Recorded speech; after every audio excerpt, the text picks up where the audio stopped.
Très bonjour, très chers frères et sœurs. Merci de me recevoir chez vous. Je suis votre frère, le docteur Raphaël Ekamba. Nous sommes en train de partager sur euh, le titre de Jésus.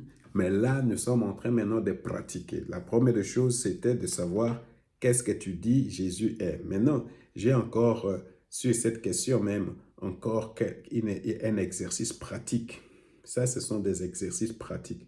La Bible n'a jamais été un livre théorique. Jamais. La Bible, c'est un livre pratique.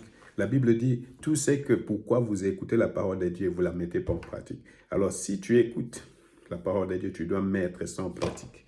Ça, c'est important. La Bible dit, ne soyez pas seulement des gens qui écoutent, mais des gens qui mettent en pratique. Alors, la parole de Dieu doit être pratiquée. Maintenant, je vais encore lire, répondre à cette question, qui est Jésus pour toi? Tu peux dire c'est que Jésus vraiment pour toi, il est sauveur, tout ça. Tu peux aussi répondre par le titre de Jésus, dont on venait de parler. On venait de parler des titres de Jésus, ça parle de son caractère, ça parle de ce que lui, il est venu faire et de ce qu'il fait dans nos vies. Tu comprends? Alors, la Bible dit ceci dans les Actes des Apôtres, chapitre 9, versets 1 à 5.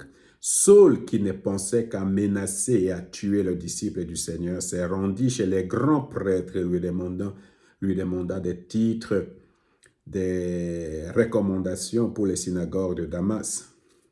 Ces lettres l'autorisaient s'il trouvait là-bas des hommes ou des femmes qui suivaient la voie du Seigneur à les arrêter et à les amener à Jérusalem.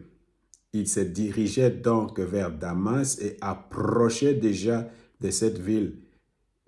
Il se dirigeait donc vers Damas et approchait déjà de cette ville quand soudain, il fut environné d'une lumière éclatante qui venait du ciel. Il tomba à terre et attendit une voix qui lui disait « Saul, Saul, pourquoi tu me persécutes? Qui es-tu, Seigneur ?» demandant-il. La voix reprit « Je suis moi, Jésus, que tu persécutes. » Je ne sais pas, hein, je ne sais pas quand les gens lisent des paroles comme ça, comment réagissent. Cette personne ici, c'était un érudit, un théologue, un grand théologue, mais il était en même temps un meurtrier. Alors, il allait pour tuer, il allait pour persécuter les gens. C'est quelqu'un qui ignorait complètement Jésus. Tu sais, on peut aller aller régulièrement à l'église et être un grand religieux, être un grand meurtrier. Alors, la question, là, c'est pour les confronter directement à Jésus. Que Jésus dit, Jésus te connaît par le nom, tu sais. Il te connaît par le nom. Il connaît aussi ce que toi, tu es en train de faire. Combien tu te caches peut-être et tout ça, il connaît. Il va t'appeler par le nom. Il va te poser la question, pourquoi tu les persécutes? Pourquoi tu persécutes les autres? Pourquoi tu fais souffrir les autres personnes? Pourquoi tu tues les autres personnes? Pourquoi tu blesses les autres personnes? Alors là, il y a maintenant Jésus qui dit, pourquoi tu me persécutes? Pourquoi tu fais du mal aux autres personnes? Alors lui dit, qui es-tu, Seigneur? Parce qu'il ne connaissait pas Dieu. Hein? Qui es-tu, Jésus? Alors c'est maintenant Jésus qui dit, moi, je suis moi Jésus que tu persécutes. Beaucoup d'entre nous seront confrontés à Jésus-Christ, c'est ce que je dis. Et toi, tu dois répondre à cela. Qui est Jésus pour toi?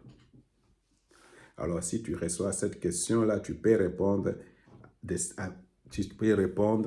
avec les différents titres de Jésus qu'on venait d'étudier. Tu peux par exemple dire, Jésus, tu es le merveilleux conseiller. Jésus, tu es le prince de la paix. Jésus, tu es le Père éternel. Jésus, tu es le Dieu tout-puissant. Jésus, tu es la parole de Dieu. Jésus, tu es le Messie de Dieu. Jésus, tu es l'agneau de Dieu. Jésus, tu es le médiateur. Jésus, tu es Alpha, tu es l'Oméga. Jésus, tu es le lion de la tribu de Juda. Jésus, tu es le chef de l'Église. Jésus, tu es l'étoile brillante du matin.